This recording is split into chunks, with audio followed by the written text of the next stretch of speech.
હા પણ તો કેમ નથી એમ સ્કૂલ ખુલતી એમ કહું છું. ઓકે સારું ચાલો હવે તોય તે બીજી વખત કરજો. ચલો અત્યારે છે ચેટ બોક્સમાં ફટાફટ નંબર નાખી દો. ચલો ગયા લેક્ચરમાં કેટલું કર્યું હતું આપણે ગર્લ્સ? કેમ હવે આમાં એટલા જ તે જોઈન્ટ થાવ છે? બહુ ઓછા જોઈન્ટ થાય છે. સર એ સવાલ પૂરા કર્યા હતા.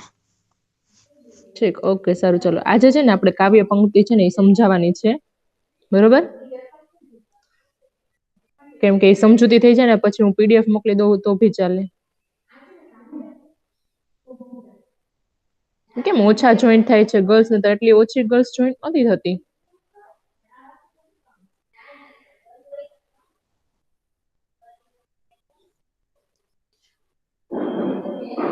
બધાને આવી ગયા ચેટ બોક્સમાં નંબર? Yes miss. ઓકે સારું ચલો. ચલો 13મું કાવ્ય છે કોઈ રીડ કર્યું છે? નહીં મિસ. કોઈએ નહીં. ટેક્સ્ટ બુક છે તો બી નથી કર્યું કોઈ રીડ. અમુક પાસે ટેક્સ્ટ બુક છે, પીડીએફ છે. ઓકે સારું ચલો. શું સિદ્ધરાજ રીડ કર્યું છે તે બેટા? હું મિસ? રીડ કર્યું છે 13મું કાવ્ય એમ પૂછું છું. ના મિસ. ઓકે વાંધો નહીં.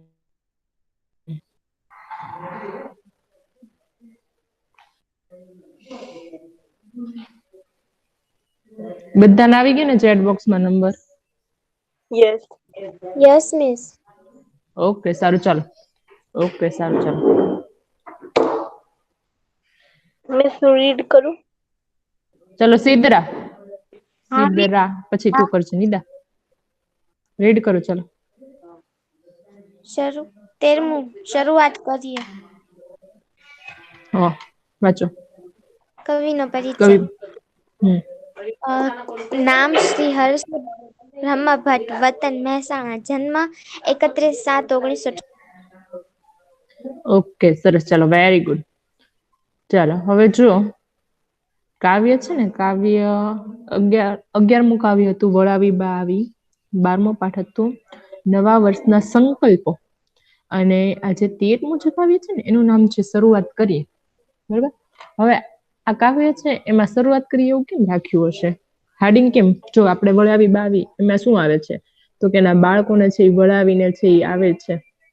એટલા માટે વળાવીને આવી. એટલા માટે એવું રાખ્યું. હવે નવા વર્ષના સંકલ્પોમાં આખી શેની વાત કરવામાં આવી છે? તો કે બધા સંકલ્પો વર્ષ દરમિયાન જેટલા લીધેલા છે ને એ વર્ષ દરમિયાન લીધેલા સંકલ્પોની વાત કરવામાં આવી છે. એટલે પાઠનું નામ નવા વર્ષના સંકલ્પો એવું રાખવામાં આવ્યું છે. તો આ 13મું કાવ્ય છે એનું આવું કેમ નામ રાખવામાં આવ્યું હશે? શરૂઆત કરીએ. ચાલો કારણ કે કોઈ મિસ કહેશે? ગમે એકાદી વસ્તુની શરૂઆત કરતા હશે એટલે શરૂઆત કરીએ નામ રાખ્યું છે. હા સરસ વેરી ગુડ નિદા. ચાલો બીજું કોઈ? કોઈ કહેશે? નિદા તારું વાત સાચું છે. ખૂબ સરસ. ચલો સિદ્રા, જૈનબ, સકીના, યશસ્વી બોલો કોઈ કેમ આવું રાખ્યું હશે? હા બોલો. વિચારો ચલો ટાઈમ આપું છું. હા બોલ જૈનબ. આપણે કઈક નવા વર્ષની શરૂઆત કરીએ કે કઈક નવું કામ કરીએ એની પેલા શરૂઆત શબ્દ જ આવે એટલે એમ રાખ્યું હશે કે આપણે ચાલો શરૂઆત કરીએ. હા સરસ જૈનબ. તારું બી કહેવાનું સાચું જ છે. ચાલો હવે બીજું કોઈ? જૈનબ ને નિદા 2 જણ બોલ્યું. હવે કોઈ? ઓકે વાંધો નહીં ચાલો. હવે હું તમને પછી કહીશ આવું કેમ રાખ્યું છે. પેલા આપણે કવિનો પરિચય. જો કવિ પરિચય રફ બુકમાં છે લખતા જજો તમે લોકો. કવિ પરિચય છે એમાં કવિ છે એનું પૂરું નામ છે કવિ હર્ષ વાડીલાલ. લખો કવિ હર્ષ વાડીલાલ બ્રહ્મભટ્ટ. અને ક્યાંના વતની હતા? તો કે મહેસાણા છે એના વતની હતા. એમનો જન્મ 31/7/1954 થયેલો હતો. તે એમણે છે ઈ કવિ અને ગઝલકાર તો હતા જ તે પણ સાથે સાથે એમણે ક્યાં આગળ કામ કરેલું છે? તો તો કે ગાંધીનગર છે ને એમાં સચિવાલય આવ્યું છે ને ત્યાં આગળ છે એમણે સેવા કરેલી છે. ચલો એટલું લખ્યું, લખતા જજો ગર્લ્સ. કવિનું પૂરું નામ છે શ્રી હર્ષ વાડીલાલ બ્રહ્મભટ્ટ.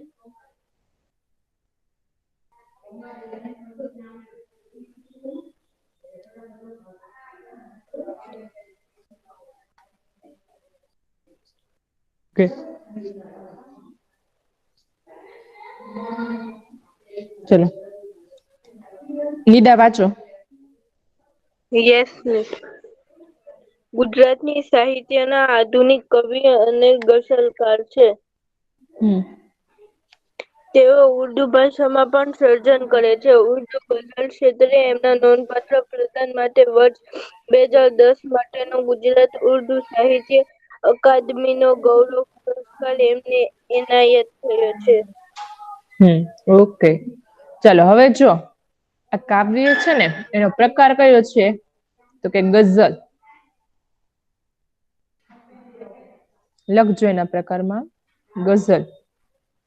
ઘણા બધા કાવ્યના પ્રકાર હોય, લોકગીત હોય, ઉર્મી ગીત હોય, અને આ કાવ્ય છે એનો પ્રકાર છે ગઝલ. ગુજરાતી સાહિત્યના આધુનિક કવિ અને ગઝલકાર છે. હવે કવિ હર્ષ બ્રહ્મભટ્ટ છે એ ગુજરાતી સાહિત્ય એમાં શાના માટે ઓળખાય છે તો એક તો સારા એવા કવિ અને ગઝલકાર છે એના માટે ઓળખાય છે. આ કાવ્ય પણ શું છે ઈ ગઝલ જ છે. તેઓ ઉર્દુ ભાષામાં પણ સર્જન કરે છે. હવે ગુજરાતી ભાષામાં તો એને સર્જન કરેલું જ છે, પણ સાથે સાથે એમણે ઉર્દુ ભાષા છે ને એમાં પણ એણે સર્જન કરેલું છે. એટલે એમાં પણ છે એમણે ગઝલો લખેલી છે, કવિતા લખેલી છે. ઉર્દુ ગઝલ ક્ષેત્રે એમના નોંધપાત્ર પ્રદાન માટે વર્ષ 2010 માટેનો ગુજરાત ઉર્દુ સાહિત્ય અકાદમીનો ગૌરવ પુરસ્કાર એમને એનાયત થયો છે. હવે જો એમણે સારા એવા જો ગુજરાતી સાહિત્યમાં લખેલું હોય તો ગુજરાત સાહિત્ય અકાદમી તરફથી એને એવોર્ડ મળે, પુરસ્કાર મળે. પણ એને ઉર્દુ ભાષામાં જે સર્જન કરેલું છે, જે ગઝલ લખી છે ને એના માટે એને કયા વર્ષમાં તો કે વર્ષ 2010 માટે ગુજરાત ઉર્દુ સાહિત્ય અકાદમી છે એના તરફથી એમને ગૌરવ પુરસ્કાર આપવામાં આવેલો છે. ચાલો જૈનબ વાત શું લખ્યું છે આમાં?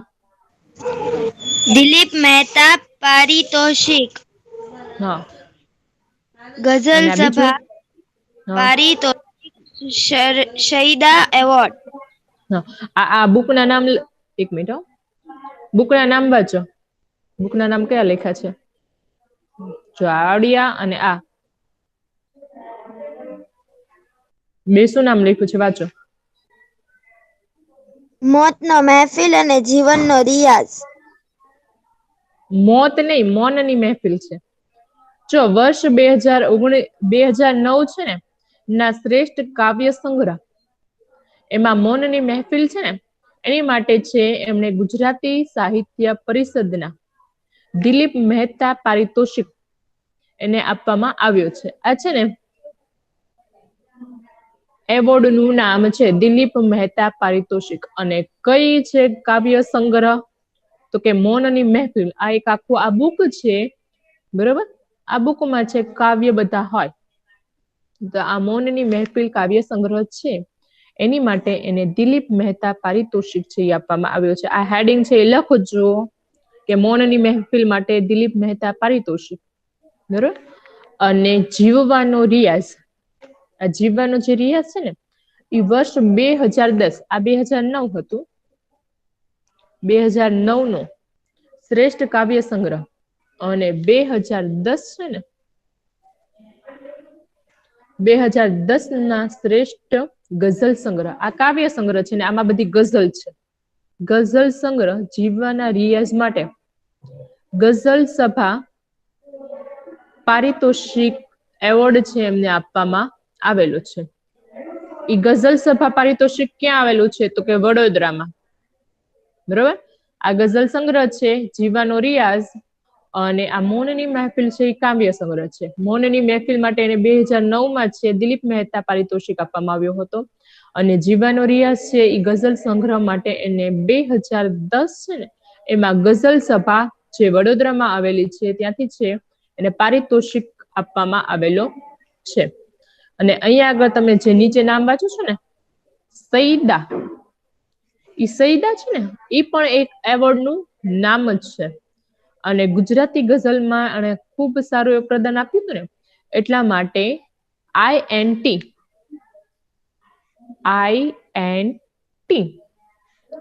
મુંબઈ દ્વારા તેમને સઈદા એવોર્ડ આપવામાં આવ્યો હતો. INT મુંબઈ છે ને એના દ્વારા છે એને સઈદા એવોર્ડ આપવામાં આવ્યો હતો. કઈ સાલમાં સઈદા એવોર્ડ? તો કે 2010માં. અને શેના માટે? કવિતા માટે નહીં, પણ એને સારી એવી છે એ ગઝલ લખી હતી ને એટલા માટે છે એમને એવોર્ડ આપવામાં આવેલો હતો. સઈદા નામના એવોર્ડથી એમને સન્માનિત કરવામાં આવી હતું. ચાલો એટલું સમજાઈ ગયું. મિસ ગઝલ એટલે? આ જે આપણે છે ને આ કાવ્યનો પ્રકાર છે ને એ ગઝલ જ છે. કાવ્યના અલગ અલગ પ્રકાર હોય છે, એમાં ગઝલ છે ને એ એક પ્રકાર છે. બરોબર, ઉર્મી ગીત હોય, પછી લોકગીત હોય, એવી રીતે ગઝલ છે કાવ્યનો એક પ્રકાર છે. ઓકે. ચાલો હવે સમજાઈ ગયું આમાં? અને કઈ કઈ છે એવોર્ડ આપવામાં આવ્યા છે ને શેના માટે આપવામાં આવ્યા છે? આમાં કોઈને કઈ ક્વેરી? દિલીપ એવોર્ડ કઈ સાલમાં છે? એને 2009માં આપવામાં આવેલો છે. અને જીવાનો રિયાઝ છે અને સઈદા એવોર્ડ છે ને એ બંને છે 2010માં. ઓકે, ચાલો આમાં કઈ ક્વેરી નથી ને? નહીં ને. ઓકે, સારું. ચાલો યશસ્વી વાંચો. હા મિસ. વાંચો, શું લખ્યું છે? શરૂઆત કરીએ. એક ગઝલ કવિશ્રીના ગઝલ સંગ્રહ જીવાનો રિયાઝ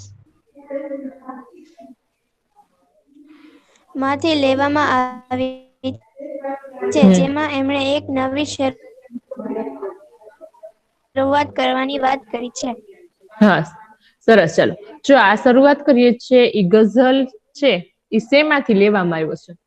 તો આ ગઝલ છે ને એ આ એનું પુસ્તક છે ને જીવવાનો રિયાઝ, એમાં બધી ગઝલો જ લખી છે. બરોબર, એમાંથી છે એ આ છે એ કાવ્ય છે લેવામાં આવ્યું છે. શરૂઆત કરીએ, તમને પ્રશ્ન પૂછાય કે શરૂઆત કરીએ છે એ કાવ્ય છે એ શેમાંથી લેવામાં આવ્યું છે? તો એનો આન્સર શું આવશે? તો કે જીવવાનો રિયાઝ. ઓકે, યાદ રહેશે ને? એક વાક્યમાં જો ઇન કેસ પૂછાય તો શું લખવાનું? જીવવાનો રિયાઝ છે તેમાંથી છે આ છે કાવ્ય લેવામાં આવ્યું છે, જેમાં તેમણે એક નવી શરૂઆત કરવાની વાત કરી છે. આ કાવ્ય છે એમાં શેની વાત કરી છે? તો કે આ કાવ્ય છે એમાં છે એક જીવન છે ને જીવનની નવી શરૂઆત કરવાની વાત કરી છે. એમાં એમ કીધું છે કે દુઃખોથી છે આપણે હારવાને બદલે આપણે શું કરવું જોઈએ? દુઃખોનો છે એ સામનો કરવો જોઈએ. અને આપણું છે ભવિષ્ય છે એ સુધારવો જોઈએ. હંમેશા છે આપણે એમ નેગેટિવ વિચાર્યા કરીએ તો છે આપણે જીવનમાં કોઈ દિવસે આગળ આવીએ નહીં. અને જે બની ગયું છે બરોબર ભૂતકાળમાં એને યાદ કરી અને છે આપણે ભવિષ્ય છે બગાડવું જોઈએ નહીં.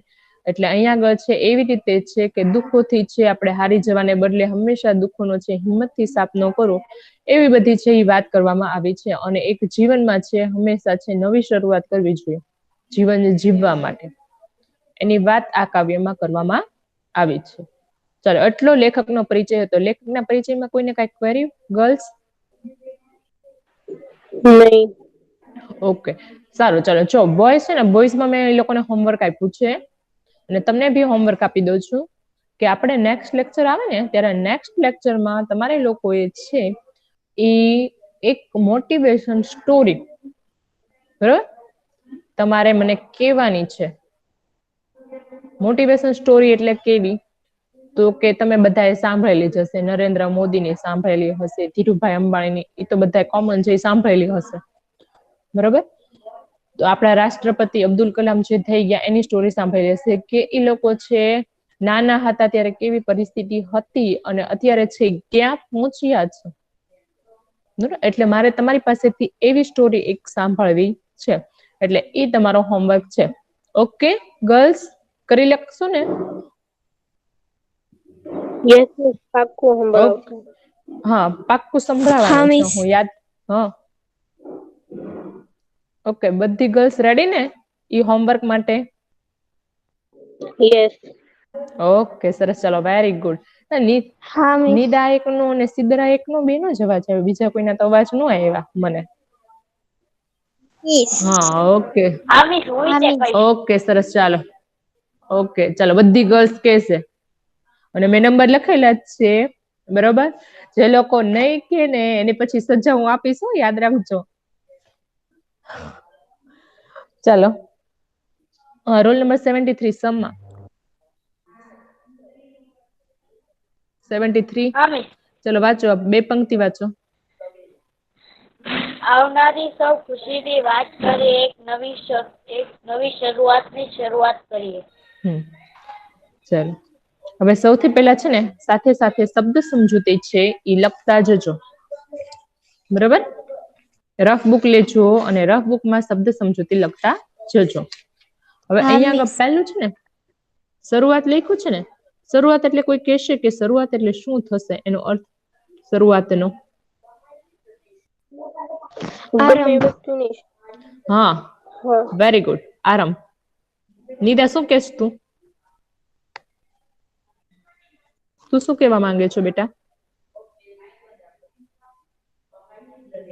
ઈ જ તે કઈ નઈ. આરંભ જ તે. ઓકે, વાંધો નહીં. ચલો, ખુશી. આનંદ. ચલો, ખુશી એટલે શું થશે? ઓકે, આનંદ. Very good. ઓકે, સાચું છે બેટા. ખુશી એટલે થશે આનંદ. ચલો, હવે કોઈ આનંદ. ચલો, હવે બીજું ઉત્સાહ. કોઈ આનંદ? આનંદ, ઉત્સાહ. ઓકે, ચલો. હવે આ બે પંક્તિમાં શું કહેવા માંગે છે? ચાલો, કોઈ કહેશે? હું સમજાવું ઈ પહેલા, હું સમજાવવાની છું, પણ આ બે પંક્તિમાં શું કહેવા માંગે છે તમને? મિસ, હું કહું? ઓકે. આમાં એમ કહે છે કે હવે જે ખુશી આવવાની છે એની આપણે વાત કરીએ અને એક શરૂઆતની શરૂઆત કરીએ. હા, ચાલો, હજી કોઈ બીજું કોઈ? શું કહું જનાબ? હા, કયો. હા, કે. શું કહું જનાબ? હા, જૈનબ કે. આમાં એમ છે કે હવે પછી જે જીવનમાં જે ખુશી આવશે, આપણે એની જ વાત કરીએ એમ. એક નવી શરૂઆત કરીએ જીવનમાં. હા. હા, એટલે પછી આપણા જીવનમાં કોઈ પણ જે ઓલું બની ગયું હોય, બનાવ બની ગયો, એને હંમેશા આપણે યાદ કરીને બેઠા રહીએ, એવું રહેવું જોઈએ કે ન નહી. રહેવું જોઈએ? જૈનબ, ઓકે, સરસ. ચાલો, જો હવે આ ન બે પંક્તિ છે રહેવું ને, જોઈએ. એમાં શું છે? બે પંક્તિ છે ને, એમાં શું કે છે કે આવનારી સૌ ખુશીની વાત કરીએ, એક નવી શરૂઆતની શરૂઆત કરીએ. હવે અહીં આગળ શું કે છે? તો કે આપણે છે હંમેશા છે જે ખુશી છે ને એ આવવાની છે ને, એની જ તે છે આપણે વાત કરવી જોઈએ. આપણે જીવનમાં જે જૂનું બની ગયું છે ને, બરોબર, જે બનાવ આપણા જીવનમાં બની ગયો છે એની છે આપણે એને દુઃખી થવું જોઈએ નહીં.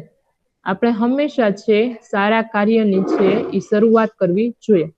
આ જે છે એ આપણે જીવનમાં છે જે બનાવ બની ગયા છે એની અસર છે આપણા ભવિષ્ય ઉપર થવી જોઈએ નહીં. ઘણી વખત તમારે એવું બનતું હોય કે રિઝલ્ટ સારું ન આવ્યું હોય એક ઓલામાં એક્ઝામમાં, તો આપણે દુઃખી થવાથી એ કઈ છે પ્રોબ્લેમ છે એ સોલ્યુશન ન થાય. આપણે શું કરવાનું? મહેનત કરવાની અને બીજા છે એક્ઝામમાં છે સારા માર્ક છે એ લાવી અને બતાવવાના, બરોબર? તો હંમેશા જ આપણે શું કરવું જોઈએ કે જીવનમાં છે જે બનાવ બની ગયા છે એને છે ભૂલી છે અને એક નવી છે એ શરૂઆત કરવી જોઈએ. અને જીવનમાં હવે પછી જે ખુશી આવનારી છે એની જ તે વાત કરીએ અને એ જ રીતે જીવનમાં એક નવી શરૂઆત કરવી જોઈએ. હંમેશા છે આપણે પોઝિટિવ જ રહેવાનું, કારણ કે તમને બધાને ખ્યાલ છે કે અલ્લાહ છે, ઈશ્વર છે, બરોબર, હંમેશા આખા દિવસમાં છે ને આપણી એક છે દુઆ કબૂલ કરે છે. એ આપણને ખબર નથી હોતી કે કઈ દુઆ કબૂલ કરી લે, બરોબર? એટલે ઘણી વખત આપણે છે નેગેટિવ બોલતા હોય તો આપણા લાઈફમાં નેગેટિવ થઈ છે. એટલે કોઈ દિવસે છે આપણે નેગેટિવ થવાનું નહીં, નેગેટિવ બોલવાનું નહીં, મને આ નથી મળ્યું, ઓલું નથી મળ્યું, પણ હંમેશા આપણે નીચેથી આપણાથી જો તમને તો રહેવા માટે સરસ મજાનું ઘર, બરોબર, ખાવા માટે એટલું સરસ જમવાનું મળે છે, પણ ઘણા એવા વ્યક્તિઓ હોય છે, તમને ગઢેડિયા ને બધું જોયું હશે, ત્યાં આગળ તો બધા કેવા ઝૂંપડામાં રહે છે, એ લોકોને ખાવા પીવાય ન મળતું હોય, રહેવા માટે ન મળતી હોય બરોબર વ્યવસ્થા. એટલે હંમેશા છે જે બનાવ બની ગયા હોય એને વિચારવાનું નહીં, અને હંમેશા જીવનમાં એક નવી શરૂઆત કરવાની, હંમેશા પોઝિટિવ રહેવાનું, અને હંમેશા શું વિચારવાનું કે જીવનમાં છે આગળ આવવા માટે વિચારવાનું. ખરાબ બાબતો નહીં શીખવાની, હંમેશા સારી બાબતો છે એ શીખવાની. તમને બધાને ઓલું ખબર જ હશે કે ઓલું ચંદનનું ઝાડનું તમે સાંભળેલું જ હશે કે ચંદનના ઝાડ ઉપર છે ને અજગર છે ને વીંટળાયેલો રહે ને, તો એની અસર છે ને એ ચંદનના ઝાડને છે એ થતી નથી. બરોબર, એના ઝેરની અજગર હોય ને એના ઝેરની અસર છે એ ચંદનના ઝાડને થતી નથી. બરોબર, એવી જ રીતે આપણે હંમેશા જીવન છે ને જીવનમાં આપણને સારા વ્યક્તિ મળે, સારી ફ્રેન્ડ મળે, ખરાબ આપણને છે ઈ ઓલા મળે, બરોબર, ઘણા અનુભવ થાય, પણ હંમેશા આપણે છે સારી બાબતો જ તે એમાંથી શીખવાની. નેગેટિવ ખરાબ વસ્તુ છે જે આપણના જીવનમાં નુકસાન કરે એવી વસ્તુ શીખવાની નહીં. એટલે પેલી બે પંક્તિમાં એમ જ કહેવા માંગે છે. ચલો બીજી બે પંક્તિ, ચાલો રોલ નંબર 68, 68 વાંચે. હર વખત શું માત થઈ જાવું દુઃખોથી, ચાલ આ વખતે દુઃખોને માફ કરીએ. શબ્દ સમજૂતી વાંચ. કવિ દુઃખોની સામે જુઝવવાની પ્રેરણા આપતા કહે છે, દરેક વખતે દુઃખો આવે તો એમનાથી આપણે શા માટે હારી જવું? વાંચ છે. આ વખતે તો હિંમતથી દુઃખોનો સામનો કરીએ અને દુઃખોને હરાવીએ. ઓકે, સરસ. ચલો સૌથી પહેલા તો આપણે શબ્દ સમજૂતી આ બે પંક્તિ છે ને લખી નાખીએ. હર એટલે લખું દરેક, હર નો અર્થ થશે દરેક. વખત એટલે થશે સમય.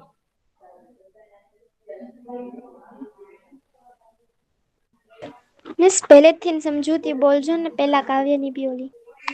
હા બોલી જાઉં. શરૂઆત એટલે થશે આરંભ. અહીંયા લખતી જ જાઉં છું સ્લાઇડ ઉપર, બાકી હોય ને. શરૂઆત એટલે આરંભ. ર ઉપર મીંડું આવશે. અને ખુશી એટલે આનંદ.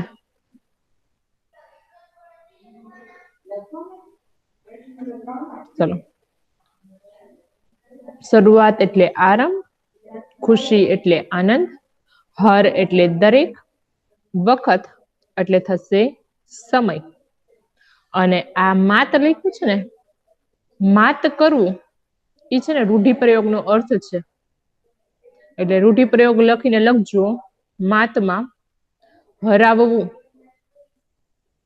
માત કરવું એટલે હરાવવું.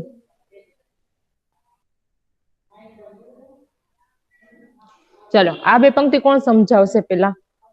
મિસ સમજાવું જેનબ. સમજાવ. આમાં એમ કીધું જ કે હર વખત શું માત થઈ જવું દુઃખોથી, ચાલ આ વખતે દુઃખોને માત કરીએ. એટલે એમ કે આપણે દર વખતે દુઃખ આવે તો આપણે તેનાથી હારી ન જવું જોઈએ, એની સામે લડવું જોઈએ. જાણે કે એક્ઝામ્પલ તરીકે આપણો એકવાર પરીક્ષામાં માર્ક્સ ઓછા આવ્યા હોય તો આપણે દુઃખ ન કરવું જોઈએ, આમ થયું ને આમ થયું. હિંમત રાખવી જોઈએ. આ વખતે ઓછા આયા તો એની કરતા હું વધારે મહેનત કરીશ, એટલે હિંમત જગાવી જોઈએ, દુઃખી ન થઈ જવું જોઈએ. હા, સરસ, ખૂબ સરસ, વેરી ગુડ જૈનબ, બહુ સરસ એક્સપ્લેન કરો છો. તું તો મારાથી પણ વધારે સરસ એક્સપ્લેન કરો. ચાલો હજી કોઈ? જૈનબ સરસ હો. સમજાવી દીધું ને એવું બધું હારું તો હા પણ તોય તે પણ આપણે આપણી રીતે એક્સપ્લેન કરાય, અને એની રીતે એક્ઝામ્પલ નાખ્યું તો આપણે આપણી રીતે એક્ઝામ્પલ નાખીને સમજાવી શકીએ. એવું થોડું છે એને સમજાવી દીધું તો આપણે બીજી વખત નહીં સમજાવવાનું. ચાલો હા કયો નિદા. એટલે કે આપણે દર વખતે દુઃખ થી આપણે હારી જઈએ છીએ, તો આપણે શું લે દુઃખ થી હારી જવું જોઈએ? કોક વાર દુઃખ ને આપણે હારી જવું જોઈએ. ના બરોબર છે, તારો કહેવાનો મીનિંગ સરસ છે. જો અહીંયા આગળ શું કે છે કે હર વખત શું માત થઈ જવું દુઃખથી, ચાલ આ વખતે દુઃખોને માત કરીએ. એટલે કે અહીંયા આગળ છે દુઃખોની સામે ઝઝુમવાનું. ઝઝુમવું એટલે શું? કે એની સામે હિંમતથી સામનો કરવાની પ્રેરણા આપતા કવિ કહે છે કે દરેક વખતે છે ને દુઃખ આવે ને તો આપણે એનાથી આપણે શું કામ હારી જવું જોઈએ, અને આપણે છે હારવાને બદલે હિંમતથી છે એ દુઃખોનો સામનો કરી અને દુઃખોને જ હરાવવા જોઈએ. ઘણી વખત આપણે ઘણી બધી મુસીબત આવી હોય, બરોબર, ઘણી બધું સંકટ આવ્યું હોય, તોય તે આપણે છે એનો હંમેશા હિંમતથી સામનો કરવાનો. ઘણી વખત એક ઓલું કઈક ઓલી છે કે કોકને એમ થવું જોઈએ કે આને છે ને કેમ એટલો બધો ઓલો છે, યાદ નથી મને, કઈક સેન્ટેન્સ એક સરસ મજાનું છે પણ મને અત્યારે યાદ નથી આવતું, કે ગમે એટલું દુઃખ હોય ને તો આપણે હંમેશા હસતા રહેવું જોઈએ. દુઃખને પણ એમ થવું જોઈએ કે આને વળી એટલું બધું શું સુખ છે. એટલે હંમેશા ગમે તેવી પરિસ્થિતિ આવે ને તો આપણે હંમેશા દુઃખોનો છે એ હિંમતથી સામનો કરવો જોઈએ, હિંમત હારી ન જવી જોઈએ. આપણે ઘણી વખત એમ વિચારી લઈએ કે હાલો આ મુસીબત આવી, હાલો એક્ઝામમાં માર્ક, હાલો એક્ઝામનું નથી કે ગમે એ બીજું હોય, કે હાલો બિઝનેસ કરતા હોય તો બિઝનેસ કરતા કરતા જો બિઝનેસમાં ખોટ આવી તો આપણે દુઃખી થઈને બેઠા રહેશું તો એનું કઈ સોલ્યુશન આવશે નહીં. એટલે હંમેશા આપણે છે એનો સામનો જ કરવાનો અને હિંમતથી સામનો કરવાનો, બરોબર, તો જ તે આપણે છે દુઃખમાંથી આપણે બહાર આવી શકશું. અને કહેવાય છે ને કે આપણે બેઠેલાનું નસીબ બેઠું રે, સુતેલાનું સૂતું રે. એટલે દુઃખી થઈને બેઠા રહીએ તો એ આપણા જીવનમાંથી દુઃખ કોઈ દિવસે ઓછા થાય નહીં. એટલે હંમેશા જે પણ દુઃખ આવે તો એનો હિંમતથી છે એ સામનો કરવાનો. ચાલો સમજાઈ ગયા પંક્તિ? હા મિસ. ઓકે, ચલો આ છે બે પંક્તિ વાંચો. ચલો આ બે પંક્તિ વાંચો. એક છે, હા વાંચો. એક છે મિસ 18 રોલ નંબર વાંચું? સુંદર દોસ્ત અંદરથી મિસ હું વાંચું 62 રોલ નંબર. એક મિનિટ, નિદા વાંચે છે પછી વાંચો. 62 અને સિદ્રા બે પછી વાંચો બેટા. હાલ વાંચો. બહારથી દેખાય જેવી સ્વચ્છ સુંદર દોસ્ત અંદરથી એવી જાત કરીએ. હા ઓકે, ચાલો હવે પેલા શબ્દ સમજૂતી લખી લ્યો. બહારથી એટલે બહાર જ થશે.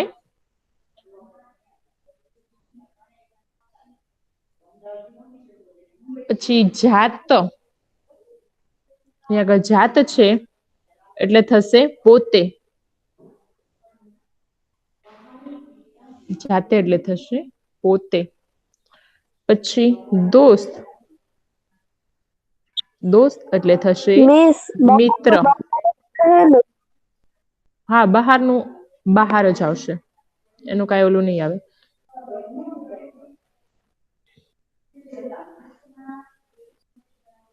ચલો,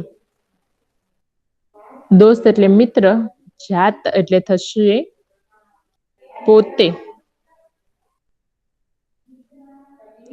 સુંદર, સુંદર નું થશે રળિયાત.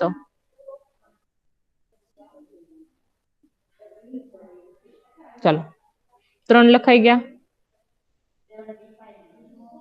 હા મિસ. ઓકે સારું, ચાલો 4 થયા. હા બહાર એટલે બહાર થશે. પછી સુંદર એટલે રળિયાત. પછી દોસ્ત એટલે મિત્ર ને જાત એટલે પોતે. ચાલો હવે કોણ આ બે પંક્તિનું કહેશે? પછી હું સમજાવીશ જ તે. મિસ હું કહું? હા કે. સામા એમ કહેવા માંગે છે કે મિસ આપણે હું કહું જેટલા રોલ નંબર બહારથી 40. સુંદર. હા યશસ્વી હમણાં પછી કે છે, એને પેલા સમજાવી લે દે. મિસામાં એમ કહેવા માંગે છે કે આપણે જેટલા બહારથી સુંદર દેખાઈએ છીએ એટલું જ આપણે અંદરથી પણ એવું વ્યક્તિત્વ નિભાવવું જોઈએ ને એટલું જ આપણે હા અંદરથી સુંદર રહેવું જોઈએ. સરસ, વેરી ગુડ. કોણ આન્સર આપ્યો? સૈયદ બિરહા. બીરહા. બિરહા, સરસ, વેરી ગુડ બિરહા, સરસ. ચલો યશસ્વી.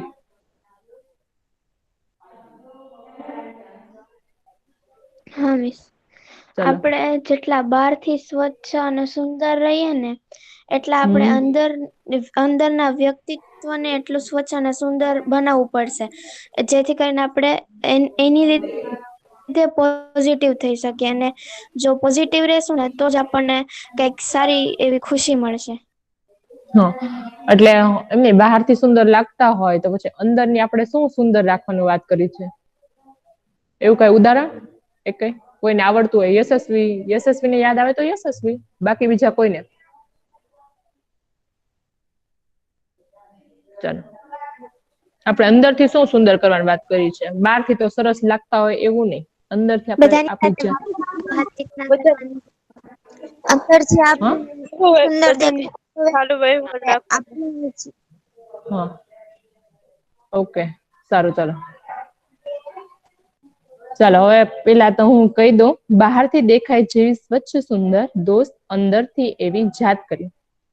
હવે અહીંયા આગળ શું કે છે કે આપણું છે ને વ્યક્તિત્વ કે સ્વભાવ છે ને બહારથી જેટલું સુંદર દેખાય છે તેવું જ તે આંતરિક વ્યક્તિત્વ છે એ વિકસાવ્યું. આંતરિક વ્યક્તિત્વ એટલે કે આપણું અંદરની જાત છે ને એને સારી કરીએ. કઈ રીતે? તો કે જો ઘણા લોકો છે બહારથી બધાની રીતે છે ઈ સારા રહેતા હોય, બધા સાથે સારા રહેતા હોય, અથવા તો ઘણા એવા વ્યક્તિ હોય છે કે બહારથી સુંદર લાગતા હોય પણ પોતાનું મન છે ને એમાં હંમેશા શું રાખતા હોય? નેગેટિવિટી રાખતા હોય. તે નેગેટિવિટી નહીં રાખવાની. એક તમે વાર્તા સાંભળેલી હશે કે છે ને એક ડોશીમાં હોય છે, તમને કીધી છે કે નથી કીધેલી મને યાદ નથી, પણ તોય હોય તો રિપીટ કરું છું વાર્તા, કે એક ડોશીમાં હોય છે અને છે ને ભગવાનની બહુ પ્રાર્થના કરતા હોય છે, બરોબર? હવે એ ભગવાનની પ્રાર્થના કરતા હોય છે ને તો એક વખત ભગવાન પ્રસન્ન થાય છે અને એમ કે છે કે તમે જે માંગશો ને તમારી આજુબાજુ વાળાને છે એ ડબલ મળશે. એટલે ડોશીમાં વિચારે છે કે હું શું ભગવાન પાસે માંગુ, બરોબર? ખૂબ વિચારે છે. એમ કે છે જો હું એમ માંગીશ ને પૈસા તો મારા જેટલા પાડોશી છે, જેટલા શેરીવાળા છે બધાને ડબલ પૈસા મળશે. એટલે એવું તો મારે નથી કરવું. પછી એમ કે છે કે હું બંગલો માંગીશ તો જો મારે એકને બંગલો થશે તો આજુબાજુ વાળાને મારાથી સરસ મોટો વધારે સરસ બંગલો થશે. પછી વિચારે છે, પછી ભગવાન છે ને એને ફરી વખત છે એમને કે છે કે તમે શું વિચાર્યું? ત્યારે ભગવાનને એમ કે છે કે હે ભગવાન, તમે છે મારી એક આંખ છે એ ફોડી નાખો. એટલે શું થાય? આડોશી પાડોશી વાળાને બે આંખ પણ શું થઈ જાય? ફૂટી જાય. એટલે છે અહીંયા આગળ શું કીધું છે કે આમાંથી આપણને એમ શીખવા મળે છે કે આપણે છે ભગવાનનું તો નામ લઈએ છીએ, બરોબર? એ પ્રસન્ન ક્યારે થયા હશે ડોશીમા ઉપર કે એટલું બધું ભગવાનનું નામ લીધું હશે ત્યારે એને વિચાર્યું હું ભગવાન પ્રસન્ન થયા ને તો એને શું વિચાર્યું કે મને મળશે એની કરતા તો બીજા કોઈને સારું ન મળવું છે એમ વિચાર્યું ને. એટલે એક ઈર્ષા કહેવાય, આડોશી પાડોશીની કે બીજા વ્યક્તિની ઈર્ષા કહેવાય મનમાં. એટલે કોઈ દિવસ આપણે છે કોઈની પણ જીવનમાં ઈર્ષા નહીં કરવાની. આ ઓલામાંથી આપણને એમ શીખવા મળે છે કે કોઈ દિવસે આપણે ઈર્ષા કરવાની નહીં. અને ભગવાનને પણ આપણે હંમેશા છે એ આપણે છે ને ભગવાન ઈશ્વર અલ્લાહ છે ને એ હંમેશા આપણે બીજા કોકની માટે માંગે ને તો એ હંમેશા આપણું એ મનનું તો એ જાણતો જ હોય છે ભગવાન. એટલે આપણી મનની છે એ દુઆ છે એ પૂરી કરે જ તે. એટલે હંમેશા છે એવું કોઈ દિવસે સ્વભાવ નહીં રાખવાનો. આપણી જાત હંમેશા છે એ કેવી રાખવાની? પવિત્ર રાખવાની.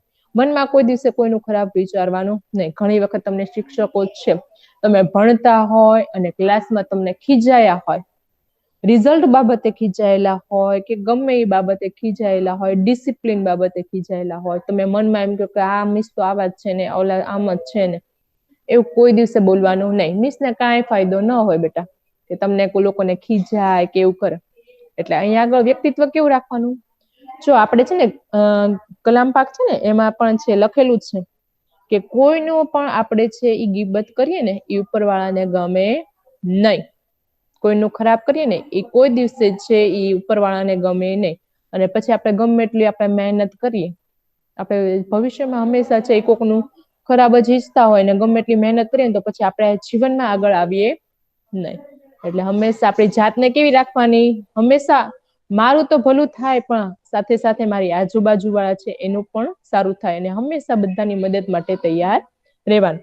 એક બીજી વાર્તા મને યાદ આવે છે કે એક નાની અમથી છોકરી હોય છે, બરોબર? એને છે ને એ બધા વિશે છે ને બહુ ખરાબ બોલવાની આદત હોય છે કે આનું ખરાબ બોલે, ઓલીનું ખરાબ બોલે, બરોબર? આડોશી પાડોશીનું ખરાબ બોલે, બધાનું ખરાબ જ બોલ્યા કરે.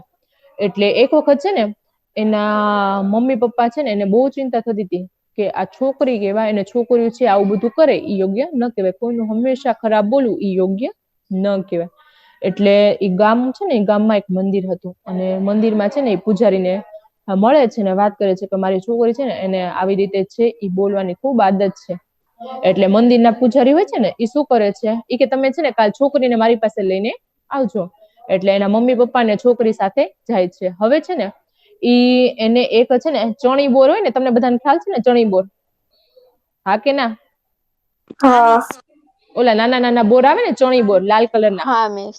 એને ચણી બોર કહેવાય. હા તો એક વખત છે ને ઈ ત્યાં આગળ જાય છે ને એટલે છોકરીને આપે છે કે આ ચણી બોર છે ને તારે શું કરવાનું છે કે અહીંથી મંદિરેથી તારા ઘરે જવાનું છે, બરાબર? અને ઘરે જઈ અને રસ્તામાં ઈ આ બોર છે ને એ બધે વેરતા જવાના છે, બરાબર? એટલે એ છોકરી તો છે ને વેરીને જાય છે અને મંદિરે પાછી આવે છે. હવે છે એને પંડિતજી એમ કે છે કે હવે તારું કામ ઈ છે કે જેટલા તે રસ્તામાં તારા ઘર સુધી જેટલા બોર વીણ્યા છે એ બધા બોર છે એ તારે છે પાછા જેટલા મેં ભરી દીધા હતા એ બધા તારે લઈને આવવાના છે. એટલે છોકરી વિચારમાં પડી જાય છે અને પંડિતજીને કે છે કે આટલા બધા જેટલા મેં વીર્યા હતા એ બોર થોડા બધા પાછા આવશે. તો ઈ એમ કે છે કે કેમ નહીં આવે? તો ઈ એમ કે છે કે જો ઈ રસ્તા ઉપર છે ઘણા લોકો ચાલ્યા હોય અને ગામડામાં ચાલ્યા હોય ને તો શું હોય તો કે ધૂળવાળી જમીન, પાકા રસ્તા ન હોય. એટલે કે ચાલવાના કારણે છે ઈ બોર અમુક છે જમીનમાં દટાઈ ગયા હશે. ત્યાં આગળ ઈ રસ્તા ઉપરથી છે ઈ ઘણા બધા પક્ષીઓ અને પ્રાણીઓ પસાર થયા હશે તો ઈ લોકો છે ઈ બોર ખાઈ ગયા હશે. અને એવું પણ બની શકે કે છે બોર છે ને એનો આકાર કેવો હોય? ગોળ. એટલે આમ વેર્યા હોય ને તો દડી ગયા હોય, દડીને ક્યાં ને ક્યાંય પહોંચી ગયા. એટલે તમે જેટલા બોર આપ્યા હતા એટલા બધા વીણાશે નહીં.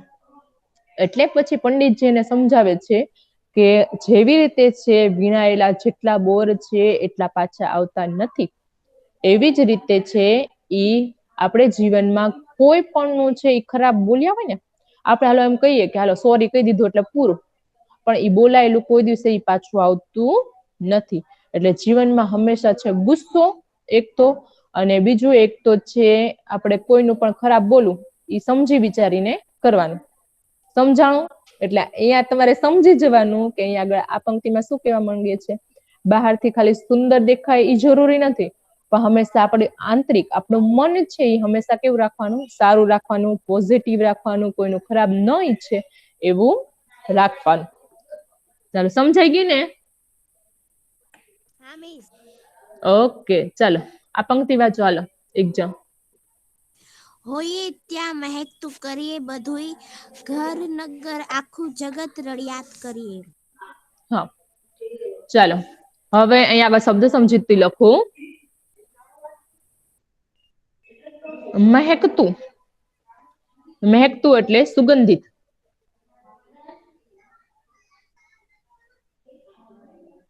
મહેકતું એટલે સુગંધિત. નગર એટલે શહેર.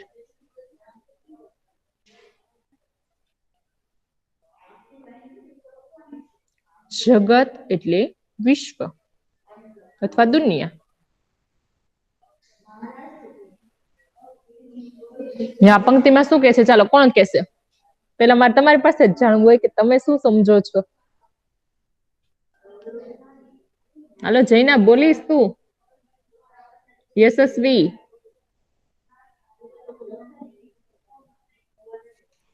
શું બોલું? હા બોલો. કિસ્સામાં એમ કહેવા માંગે છે કે જેમ કે જ્યાં ફૂલ હોય, જ્યાં ફૂલ ઉગેલા હોય ત્યાં કેટલું હા સ્વચ્છ, સુંદર અને ઉજાસ વાળું હોય છે. એવી જ રીતના આપણે પણ જ્યાં જઈએ ત્યાં જ્યાં આપણે હોઈએ ત્યાં પણ આવું સ્વચ્છ, સુંદર અને ઉજાસ વાળું રાખીએ. અને આપણું ઘર, નગર અને આખું જગત છે એને સ્વચ્છ ને સુંદર કરીએ. હા સરસ. કોણ આન્સર આપ્યો? સૈયદ બિરહા. બિરહા, સરસ, વેરી ગુડ. ચાલો બીજું કોઈ?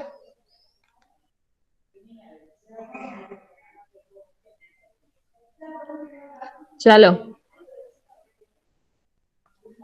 સિદ્રા, હા મિસ. યશસ્વી, ગોવાણી, સકીના, નિદા, બોલો કોઈક.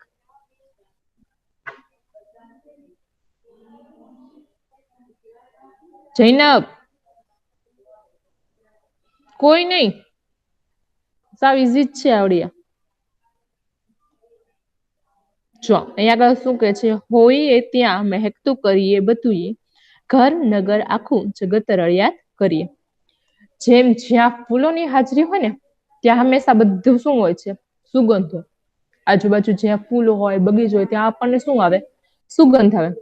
તેમ આપણે પણ જ્યાં હોઈએ ત્યાં બધું જ આપણે શું કરવું જોઈએ, મહેકતું કરવું છે. આ રીતે આપણું ઘર, શહેર અને સમગ્ર જગતને સુગંધથી સુંદર બનાવવાની વાત કરી છે. બરોબર. અહીંયા આગળ શું કે છે કે આપણે જ્યાં પણ આપણી હાજરી હોય ને ત્યાં આગળ આપણે શું આવવું જોઈએ કે આપણા છે વખાણ થવા જોઈએ. બરોબર. અને આજુબાજુનું વાતાવરણ હંમેશા સારું રહેવું જોઈએ આપણા કારણે. જેવી રીતે ફૂલ નાનું અમથું હોય તો એની સુગંધ છે બધાને પહોંચે. નાનું અમથું ફૂલ હોય તોય તે. એવી જ રીતે છે આપણે પણ જ્યાં આગળ પણ જઈએ ને ત્યાં આગળ છે એ આપણે વાતાવરણ કેવું હોવું જોઈએ, આપણે કેવી રીતે રહેવું જોઈએ કે આપણા છે આજુબાજુ છે બધા વખાણ કરે એવું વાતાવરણ આપણે ઊભું કરવું જોઈએ. આપણું કંઈક નામ થાય એવા આપણે જો કામ કર્યા હોય ને તો આપણે છે એ એવું વાતાવરણ ઊભું કરવું જોઈએ. અને આપણે જો આગળ હશું ને તો જ તે છે દુનિયામાં છે આપણને બધા બોલાવે, સારા વ્યક્તિ હશું. અને જો આપણે ગુસ્સો વારંવાર કરતા હોય, કોઈ બોલાવે તો આપણે આન્સર ન આપીએ ને તો એવા વ્યક્તિ છે એ કોઈને ગમે નહીં. જીવન એવું જીવવાનું કે આપણને મર્યા પછી પણ છે ને એ બધા લોકો છે યાદ રાખે કે આ તો છોકરી છે ને બહુ સારી હતી. એવી રીતે છે હંમેશા યાદ રાખે ને એવું જીવન જીવવાનું. અને અહીં આગળ શું કીધું છે કે ઘર, શહેર અને સમગ્ર વિશ્વને મહેકતું કરી. એટલે આપણી જ્યાં પણ હાજરી હોય, ઘરમાં હાજરી હોય તો ઘરમાં વખાણ કરવા જોઈએ. શહેર હોય જ્યાં પણ જઈએ, બહાર જઈએ, બરોબર, દુનિયા હોય આખી દુનિયામાં આપણું છે એ વાત થાય સારી એવી, એવું છે આપણે જીવન જીવવું જોઈએ એવી વાત કરવામાં આવી છે. જ્યાં આપણી હાજરી હોય ને ત્યાં બધું જ આપણા ગુણોથી મહેકતું કરવાનું છે. અહીંયા આગળ શેની વાત કરી છે, આપણા ગુણો. ગુણ કેવા કહેવાય તો કે સારા એવા કાર્ય કરે ને એને ગુણ કહેવાય. અને આપણે છે એ કઈ સારા એવા કાર્ય ન કરીએ તો એને અવગુણ કહેવાય. એટલે બધા સાથે હસી મળીને રહીએ, બરોબર, આગળ આવવાની કોશિશ કરીએ, એ બધા આપણા ગુણ કરે. એટલે કે અહીંયા આગળ શું કહે છે કે આપણે જ્યાં હોય ત્યાં બધું આપણે મહેકતું કરી દઈએ અને ઘર, શહેર ને બધું છે એ આપણા ગુણોથી મહેકતું કરી દેવાની વાત કરવામાં આવી છે. ચાલો વાંચો. ચાલો આ છેલ્લી જે પંક્તિ છે આપણે.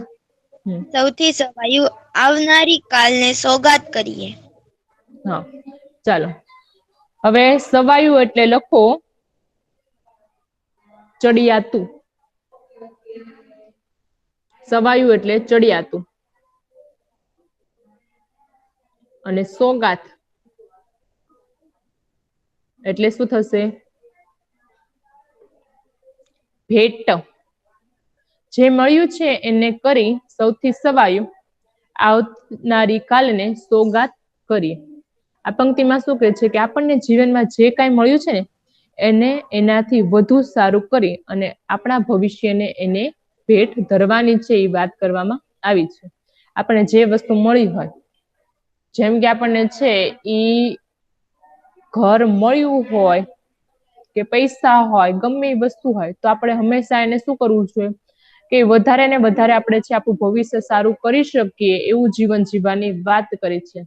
અને જો આપણું જીવન સારું હશે તો એ કોને કામ લાગશે? આપણા ભવિષ્યને એની ભેટ આપવાની વાત કરી છે. એ હવે કઈ રીતે? તો કે જો તમે ભવિષ્યમાં જો સારા 10માં, 11માં, 12માં સારા માર્ક તમે લાવ્યા તો હવે લાભ કોને થશે? ભવિષ્યમાં તમને લાભ થશે. અને ભવિષ્ય કોનું સુધરશે? તમારું સુધરશે. તમે જો ભવિષ્યમાં ડોક્ટર બન્યા તો ડોક્ટર બન્યા તો સારી એવી પોસ્ટ કહેવાય, તો સારી એવી કમાણી થાય, તમારે છે ઘર સારું એવું બને, ગાડી આવે. એટલે આપણે છે એવું જીવન જીવવાનું કે જે આપણને મળ્યું છે. અત્યારે તમને જે મોકો મળ્યો છે કે તમે સારું એવું ભણી શકો તો સારું એવું ખૂબ સરસ ભણવાનું અને ભવિષ્યમાં સારા એવા છે એ બનવાનું વ્યક્તિ કે તમને ભવિષ્યમાં છે સારી એવી નોકરી મળી શકે અને તમે ખૂબ આગળ આવો. અને એનાથી છે એના કારણે જે મળ્યું છે એનાથી પણ આપણે છે વિશેષ છે એ બનીએ જીવનમાં અને ઈ છે ભવિષ્યને આપણે ભેટ આપીએ. સમજાણું? ચાલો આ પંક્તિમાં કેવું જીવન જીવવાનું કર્યું છે કે જે કઈ પણ મળ્યું છે એને આપણે શું કરવાનું છે, વધારે સારું કરવાની વાત કરી છે. વધારે આપણે સારું કરશું તો આપણું ભવિષ્ય છે એ સુધરશે. એટલા માટે જે વસ્તુ મળી હોય એનો સંતોષ માની એમાં મહેનત કરી અને આપણું ભવિષ્ય સુધારવાની છે એ વાત કરવામાં આવી છે. અને એવી રીતે આપણા ભવિષ્યને છે એ ભેટ આપવાની વાત કરવામાં આવી છે. હાલો, સમજાઈ ગયું? હા મિસ. ચાલો, આ મિસ પંક્તિમાં કોઈને કઈ ક્વેરી? ના મિસ. નહીં મિસ. અને આ ના કાવ્યમાં કોઈને ક્વેરી? ના નહીં મિસ. ઓકે, આખું સમજાઈ ગયું ને? હા મિસ. હા મિસ. હોમવર્ક શું હતું, યાદ છે ને? હા, કોઈ મહાન વ્યક્તિની ઓલી કરવાની છે. ઓકે, ચાલો હવે આપણને જયારે ઓલું કરી જાવ ને હોમવર્ક. હોમવર્ક આજનું ઈ છે